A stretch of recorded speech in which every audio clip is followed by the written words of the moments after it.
Hello and welcome back to today's Personal Finance Show here on Dublin City FM with me, Paul Merriman from askpaul.ie. I did mention before that break we were going to have a guest in studio, and today's guest is joining us from MABS, and it is Gwen Harris, and Gwen is the North Dublin MABS Regional Manager. Now, everyone's probably heard of MABS at this stage, but there's probably a lot of you that don't understand what MABS do.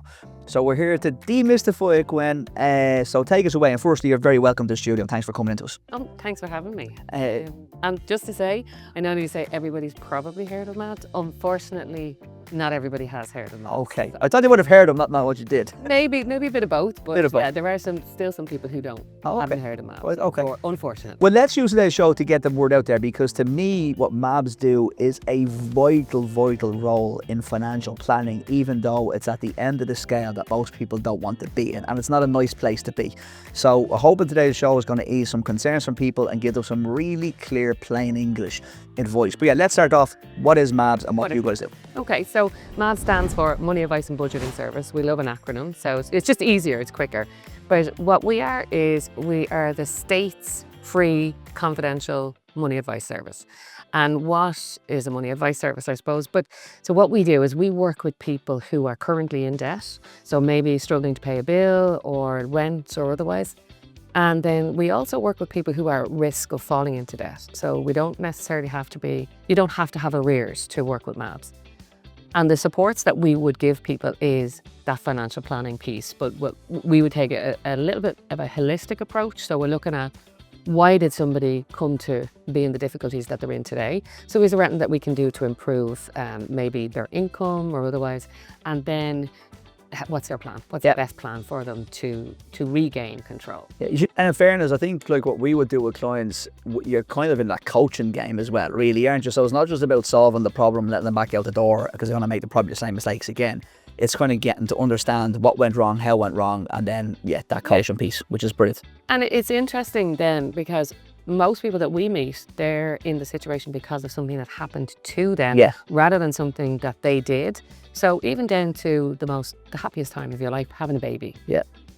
All of a sudden you have either less income or the same income and more expenses. So that control people's budget out. Other things such as illness. You're not making yourself ill generally. You're losing your job. You're not sacking yourself. So these are things that happen to you. Yeah, they're not actually down to the client themselves doing something wrong necessarily. Yeah. But that's an interesting thing, because most people feel to blame for their financial situation. So we meet people very late in their situation because of guilt and shame. And that's not something that we say they should feel. That's how they feel. Yeah. And when you feel ashamed and guilty about something, you isolate, you hide, you try and cover it up. Head in the sand, yeah. Well, your head is in the sand because you were so embarrassed about things. And then that's when we meet people a little later than we would like to meet somebody. That's a really good point. And in fairness, I'm not going to lie, I didn't realise that you actually supported people that were at the risk of falling into debt. I genuinely thought you had to be in debt. So there you go. Even I know MABS since the very beginning of my career 20 years ago, and I didn't realise that. So that's a really good point, because again, when we started the Ask Paul brand nearly 8 or 9 years ago, it was all about getting jargon-free information out there. We're talking about interest rates, we're talking about debt, we're talking about how to, use the debt ladder to, kind of pay off debt quicker, etc. You had the financial wherewithal to do so. So, yeah, I think you're so right. It's that Irish thing as well, though, isn't it? It's this shame, and it's the don't talk about money. And I think it might be even worse today with the likes of Instagram and social media as well, because everyone thinks you have to have a perfect life, and you're getting more pressure. So your perfect life now is on. It's on all the time on the phone. When you think before, it was like you had to drive past somebody's house to see their perfect life. And like, let's always remember, what I see outside your front door, it's not necessarily what's happening inside. You could have, your lovely new car could be on a loan that maybe you're struggling to pay. More than likely it will be. Yeah, and there's so many different things. So we see the final edit of the show or the movie, but we don't see the behind the scenes, and we don't see people struggling. And when we're talking, so we'd say we work with so many different age profiles now. Last week we were in the RDS at the higher options, because we're trying to meet students before they start on their financial journey, before they move out. And it's amazing how in tune these 16, 17, 18-year-olds are coming up to us and they're saying, I'm not sure whether mum and dad are going to be able to afford me to go to college, or me to go to college. or what do I need to start planning now for going to college, which is great. Great, yeah, it is brilliant, because we're not necessarily always seeing that. Yeah. And then we meet people on the other end of life with retirement or being widowed and losing an income. And we're seeing, so the bereavement piece of a couple is very interesting. Traditionally, we might see a widower, so the male, who might not have life skills such as cooking, washing and stuff like that. So that costs them a lot more because they have to eat out, and maybe they bring their clothes to the laundry. Yeah. A little bit more of an expense. And then we might see the widow to the female, who may never have had a bank account or may never have had to manage the money, yeah. Yeah, so, but then that kind of diluted for a while because people started sharing the household, so everybody was doing a bit, and there was a lot of working couples rather than singular. Yeah.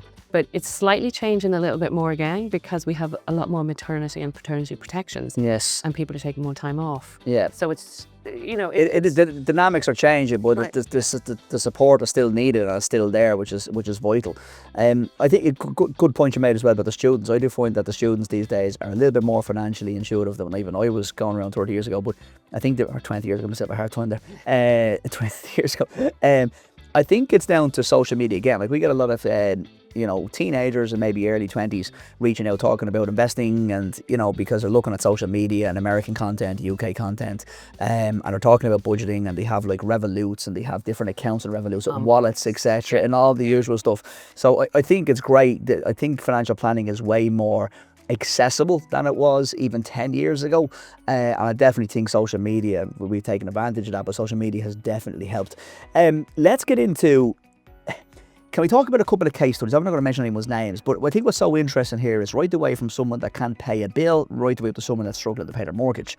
And then someone that's struggling to actually survive with, just money planning, with everything coming to them. So let's just take the very basics of a bill. So somebody is struggling, they have a bill coming in, or the bill's racking up with, whether it's an energy provider for argument's sake. What's the service and how does it help? Do you contract the provider on their behalf and help them negotiate and get them to a better situation? Or what would you do in that case? Yeah, that's exactly what we do. So our process is standard. We have a standard process. Now, everybody's situation is different. Yes. And yet everybody will fit into that process, and that ensures that we afford everybody the same rights and opportunities, but also then our processes become standard in the industry. So we work very closely with service providers such as utilities and so on, the local authorities such as rent, tenancies and mortgages. And then so MABS are written into a lot of legislation. So if you're in difficulty, your creditor is obliged to refer you or give you information about a third party such as MABS that can support you. Okay. So that's just really important for us because we're not pushing the door. When I started 30 years ago, I had to explain who MABS was, and I had to actually explain in detail because we didn't know. Okay. So our processes are, what we do first of all is we look at somebody's income.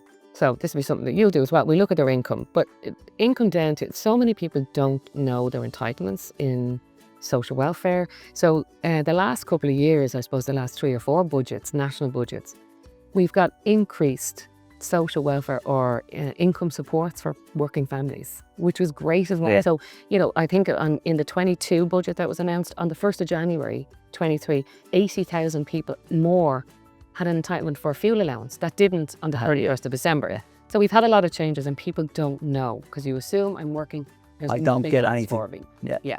That's actually a really, really good point, that even if you are working, you mightn't understand what you're entitled to because, so it's not even about being in a debt piece, it's about just making life easier and taking advantage of them. And tax. Tax is an interesting one because certain industries get tax relief, extra tax relief for clothing and stuff like that, whereas you mightn't know. So certain engineering and hospitality, there's an extra tax credit. People don't know that they can claim it. So that's the first thing that we'll do. And the other parts of the income, and I smile because I have 2 now adults, we call them Kevin and Perry, 2 lads.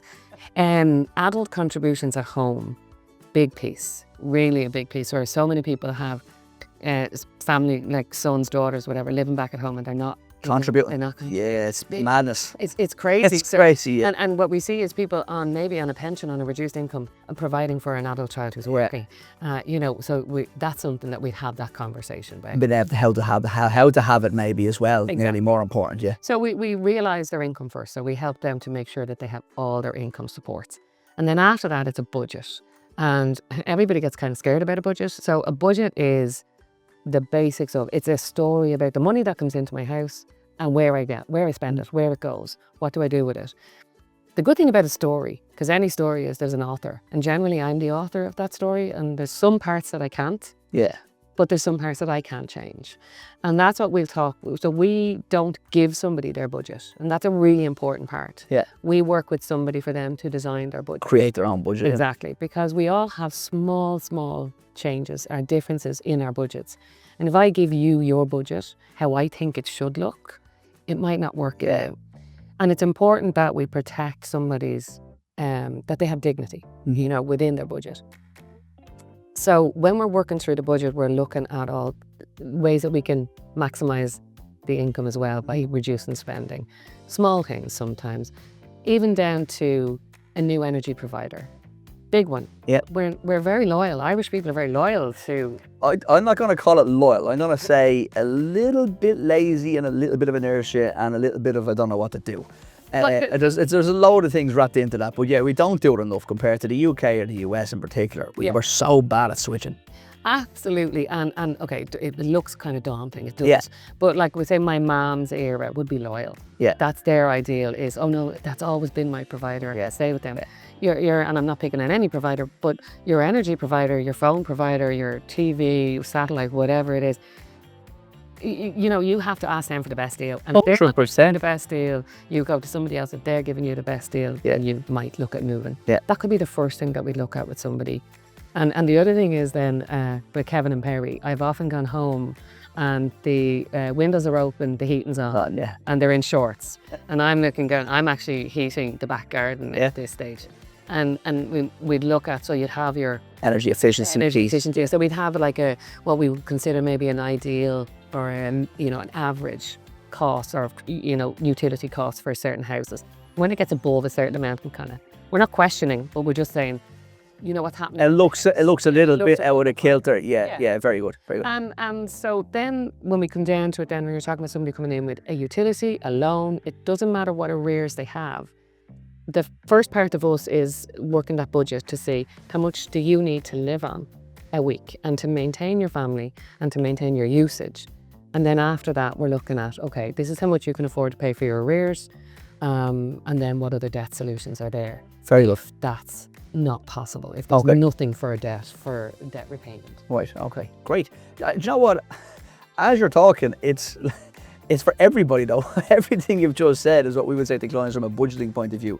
I always say to clients as well, try and think about the budget as a spend plan because it sounds nicer. I think you're right. Everybody just freezes when they hear the word budget. They go into themselves, they don't want to do it, they don't want to know. So yeah, I think everything you said, regardless of what your financial situation is, should be taken heed of. Yeah, the switching thing, looking at it, they're spending, you have the kids living at home, making sure your energy efficiency, you're not just wasting money, because I hate the lights. Now, my kids are 21 the next couple of weeks, but I absolutely hate going into the house and it's like lights on. But I don't know whether it bothers me, not being smart. I don't think it bothers me for the money. I think it's bed into me for my dad, because my dad used to come back to our house and go, it's like Blackpool Towers in here. I always remember him saying that because of the illumination show used to be in Blackpool, and he used to always slag us, and my sisters in particular, we turn on the lights. I find myself going around my house now, turning the lights off. Yeah, and I don't want to turn to my dad, but I do just think that's such a waste of money. Like to have lights on in a room where nobody is in. Yeah. And look, we're in a different space as well with the energy conversation. So anybody who has children in primary or secondary school, the energy conversation is constantly happening. That green sustainability conversation is happening in the schools, and it's making it a very normal thing where schools are saying the lights are off. There's a little button or a sticker to say turn off. Yeah, actually it's true. Yeah. Into your kids. So very often we find as a parent we're afraid or we're embarrassed to have the money conversation with our kids. Whereas the energy one and the sustainability, even like food waste, is a conversation that's very easy now. It's probably the easiest way we can save money is turning off the lights. Now, not turning off the lights and sitting in the dark and going Yeah. cold, but like we'd say Kevin and Perry with their shorts on, the windows open and the heating on. No need. Yeah. Like your dad, my dad was, were you born in a hospital with a revolving door? You know, when the doors were left open? Yeah. But I grew up in a time, I'm older than you, but I grew up in a time where it wasn't normal for the grid to go off every now and then. Every house had candles. Mine is a Yankee candle now. I'd be struggling, or my phone torch, you know? I'd be struggling to have a candle that I need. That would actually give you light. Yeah. Or when the emergency. It would smell nice. It would smell. I'd be going around with a nice big thing. But I did grow up in a time, and then I think we kind of lost our way a little bit, especially around energy, because it was the lights on and that is seen as quite a comfort thing. And you know, if we look at Christmas lights, the competitions now with the Christmas lights on some houses, but it is, as a parent, it's the easiest way to have the conversation, such as, anybody who has kids going to school with their lunch boxes at the moment, they have to bring home their waste. They have to bring home, they're asked to reduce the plastics going in. All of these are little things that save my budget. They make a difference in a financial piece, or in the the messaging to kids. As one thing you mentioned on the kind of hit on there as well is that, you know, back in your dad's day and my dad's day, I also find that I think I did a piece on News Talk this a couple of weeks ago, but we're talking about tapping and people not being able to actually manage where their money's going. Like if I go back to again, using my dad's example, he would have been cash and he knew what he had in his wallet every week, and he would have got his wages in cash, and it would have distributed cash back to mum and then paid off everything, went to the bank and lodged in against the mortgage and the rent or whatever. I do think that's I find that when we're even doing mortgage applications for clients, they're always shocked at their bank statements when we say get the bank statements, how many pages the PDFs go into now, because even just for a month, because it's just, and they don't realise what they've done. But like Spar was €50, you probably went in for a pint of milk and they've come out. Yeah. Well, look, I think we all fall victim to that. But I think on a budgeting piece as well, I think it is sometimes just harder for people to manage money when they can't physically see it. No, you push the soapbox right in front of me here. This is something that I really, really believe in. So, it's called financial socialization, right? So any socialization is where, so I grew up, you're talking about your dad, right? So I grew up with the brown envelope that had no GDPR because my dad's name, everything's on the front, right? So I saw that coming in, and when it came in, it went to mum. Out came the afternoon tea biscuit tin. Never had a biscuit. It was a sewing kit or the bill. Yes. Because at the time you had to pay the bill to the cent or the penny. Yeah. You know, in old money, you had to pay to the penny. You couldn't go in and pay bits off your bill. Yeah. So when dad got paid, mum would take out, and in the bill envelope would go a little bit of money to add up. And then we'd go shopping. Now, I was being socialised. So that's my first memory. Yeah. Is I remember dad coming in. That meant bills got paid and we got fed. Yeah. Now we are paperless. So my bills go into the email, not seeing. And you're not going to not looking at the meter. But it's not that. It's kids. Kids don't see it. Yeah. So I saw it and I learned about money by seeing that. Or my granny used to have a jar for the milkman. She used her coins. Yeah. Visible, very visible. There was some houses on my road where they had a electricity box and they used to put the money into the box, people. Yeah, I remember that as well. But like you said, my granny, I remember all, it's the exact same. Yeah, and then your insurance man coming to the door. Royal Liver. The Royal Liver, yeah. Like that. So these things then are visible. So as a child, you're absorbing them. So you're being socialised. So socialisation is not formal learning. You're learning by absorbing, by seeing, and you pick up your experiences. Yeah, you pick up your attitude. So now we're digital. We are cashless. Yeah. So the problem isn't tapping. The problem is that gap of learning. So because it's become invisible, we have to consciously teach kids now where we didn't before, because we were taught by subliminal messages in a way. We were watching, right? Yeah.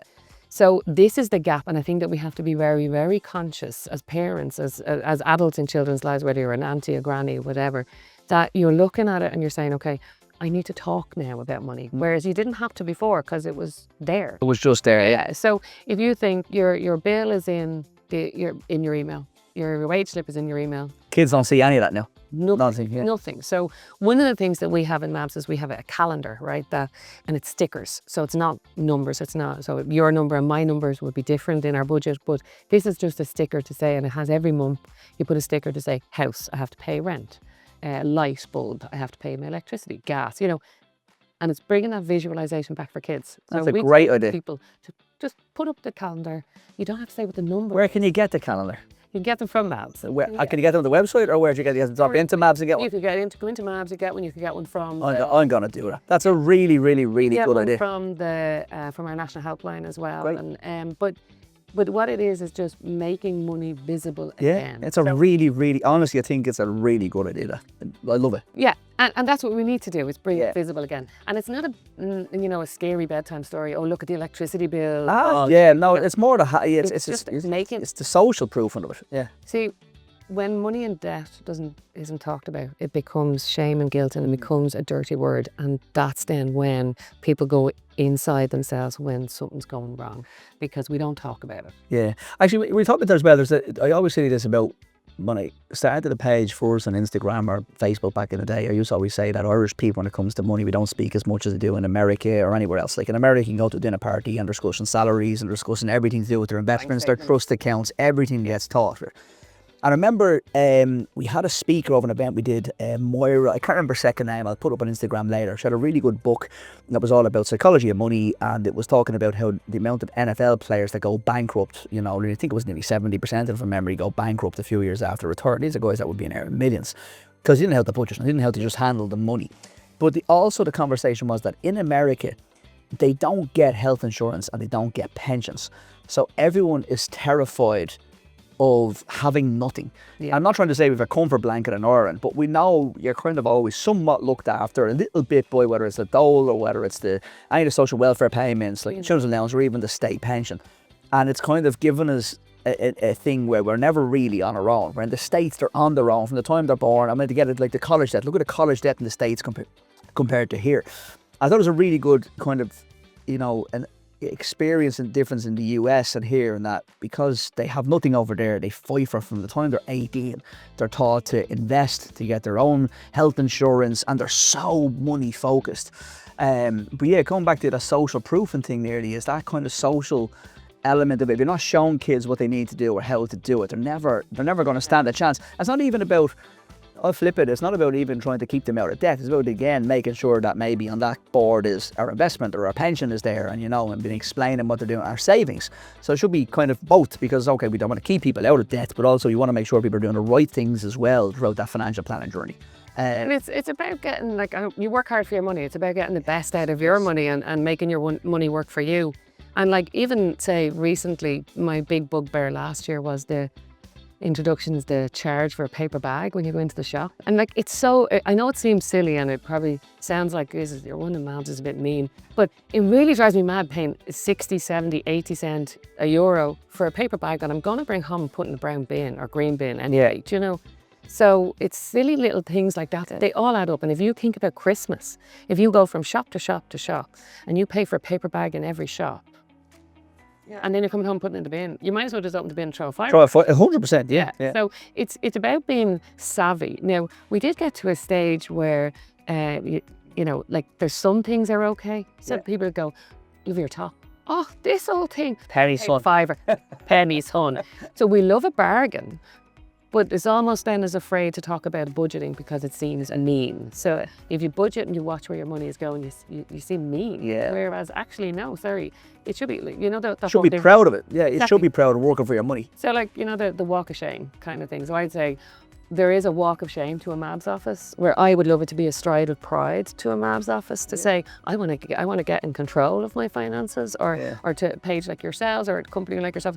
I want to be in control. Yeah, I think that's a good thing, because again, that kind of stride of pride in towards, it doesn't again have to be where you're feeling shame. Yeah, it doesn't have to be, sure, you never feel shame anyway, but you will, some people will. But you shouldn't be going into MABS then in that case where you might be thinking, I'm not making the most of the money, or I might be going into difficulty here, and being able to get that help and being able to get that budgeting. Talk to me about how many offices MABS have and how people can actually take up the service. Do you have to go in? Is it online? Is it, you have the call centre as well? So how do we reach out? How do people get involved? So our services you can access our service in so many different ways. So first of all, maybe you want just to do your own self-help, do your budget, you know, kind of look at where you are, your financial picture, and you can use our website for that. So anybody who's, you know, happy enough online, our website, MABS.ie, you go on there and you'll see all different tips and tools. We have blogs as well where we kind of demystify some financial terms as much as we can. Great. And then we talk about energy and, you know, little things like that. And then, so on the website, you'll find contact details for our helpline, which is 9 a.m. to 8 p.m. We try and kind of work in the evening a little bit for people who maybe can't talk during the day. Yeah. And it doesn't work for everybody because some people have kids and they can talk during the day and the other way around. So, and then you can go into an office. So we have 60 what we call static offices and then another 55 outreaches. Okay. So outreaches would be more in a rural setting where, you know, kind of in more remote in the county. Perfect. So, but we meet people where they need to be met, as in we can talk to you on phone, we can meet you online on a Zoom or otherwise, or Teams process, and then face to face. Where we end up with a little bit of a tricky piece is that a lot of creditors need your signature for us to act on your behalf. Okay. So we can give you advice and direct you, but if we're going to advocate or negotiate, which is I think what you see what MABS does the most, where we talk to your creditor on your behalf, or we talk to your mortgage provider and we try and get out of court. Yeah. You know, because we the other part of what we do an awful lot is we sit in the courts. So there's repossession courts in Ireland everywhere, every county, every month. In Dublin it's every week. And we have staff that sit there in the court. We have no right of audience in the court. But we sit and we meet people when they walk in the door. We say, you know, Paul, what's your name? And we find you on the list. We'll tell you what number you are on the list. We tell you kind of how quick it might go, tell you where to sit. Sometimes we might introduce you to the barrister that's acting for the bank. And then we try and engage you with MABS to, you know, because we... That's amazing. That's really amazing. Honestly, I'm actually blown away by that. That's ridiculously good. If you really is. In the repossession court, it's quite a scary place. It's not like you see on the telly where it's all quiet. It's really loud, and I've sat there and I've been overwhelmed, and I'm not the borrower. Yeah. And there's so much going on, and there's people talking, and then the registrar is talking to you, and they're calling out your name, and you don't know where to go. So we try and meet people there, and we meet between 20 and 30% of the people who turn up have never had a support, have never engaged with MAS or anybody. But they're in the legal system at this stage. So there's all the way there back to being in arrears with your utilities and everything in between. So credit cards, loans, anything like that. So then we have a number of debt solutions. So after we've done the budget with you, we might have different debt solutions depending on your eligibility. So that's, sometimes it's, so you might have a debt relief notice, which is under insolvency. People don't like the word insolvency, but there's a number of solutions. A number of solutions, yeah. And then there's the voluntary, which is not a legal solution, as in not a legal contract solution. So there's lots of different options that we have for people, and it's not for us to decide, it's for you to decide. Yeah. So if you come and we say, right, Paul, these are your options and how to address this debt, that's for you to decide which one you want to take. Right, very good. Which one suits you best, rather than actually advising or pushing a solution. Yeah. That's it. And if I was to push a solution on you, you're never going to kind of work through it, because you're not ready. Maybe, it's back to that storyteller piece as well. This is making help, by people help. Gwen, I feel we could probably sit here and talk for a month. Never mind. It's not that. It's the amount of, you know, good that MABS does. I mean, I probably knew 80, maybe 85% of what you've gone through today. But two big key takeaways for me is number one, that service from the court providing is ridiculous. I must say that's amazing.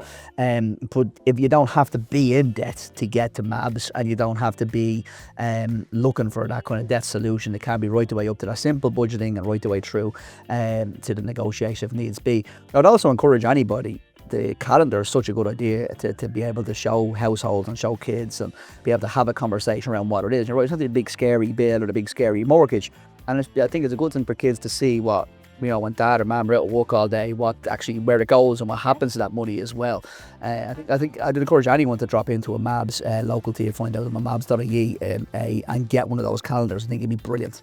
if you didn't want to get one off us, you could just design your own, Yeah. right? You can just put it out January to December, and a little picture of a house, a little picture of a bill, whatever. See, I'm not arty. I'm gonna have to drop in. Some people are. Ah, yeah, That could be also something that you could do with your kid, but it's really just, again, it's that visibility. Yeah. Because you're encouraged, you get 15-20% off if you take your bill to your email and not on paper, where then we're losing out on that opportunity.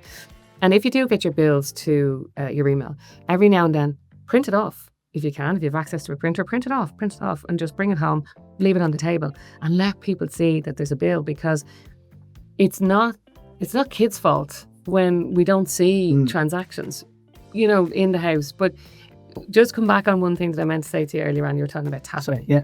and people not being able to control their budget because they're tapping. I don't believe that that's the case. I think we can very successfully budget digitally. Yeah. I am the worst budgeter in the world with cash.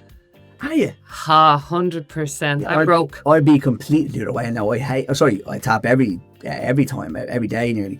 But yeah, no, I find when I have cash in my wallet, or cash in the house, I definitely would. Yeah, I can find I can budget much easier with it. I think it comes back down to, like, I know some people budget like ninjas when they have it online, and they use various different apps that have, controls, and you get alerts and etc. etc. So I think it's not necessarily how tech savvy you are. It's probably just back to that.